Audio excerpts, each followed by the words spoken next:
we've had a number of tropical storms and whatnot that have hit the coast. Very often they're during the summer, in the very end of the summer.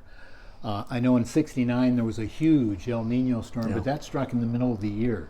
Were you involved at all down at headquarters when that thing happened? I remember, I worked a little bit that winter, but because it was during the winter, I don't think there was really any rescues. But if that was the swell, if I remember right, we closed the pier for the first time, and there was a picture of Kurt Van Arsdale, who's a senior guy, and myself with our backs to the camera. Fred Swiggles took the picture and showing the closed sign. It would have been the first time that the pier had been closed in many, many years. Excuse me. And that was really an impressive swell. You know, most guys that were around then still talk of the swell of '69. You know, yeah, it was really something. Oh, I remember it too. Of course, I wasn't a lifeguard then, but yeah. Now, do you remember any other very large swells? I mean, a couple stick out in my mind. One potentially in the end of the summer of '72.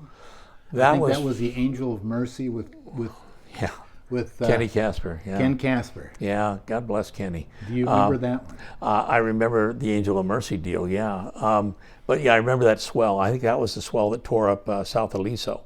The Army Corps of Engineers had come in and they had built the Aliso Pier a year or two before.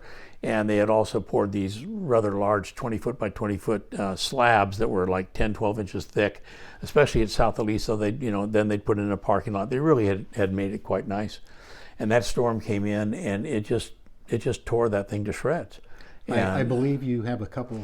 There is. I remember looking at them. Yeah, we're standing on, pretending we're surfing or hanging five on the slabs of concrete, and it's just a jumbled mess, And I remember at the time, we all talked about it. Well, gee, if they had at least come and talked to the lifeguard department, we could have told them what happens here at South Aliso, because it seemed to take a bigger surf in a harder fashion than even main Aliso, But they never asked us. We're the low man on the totem pole.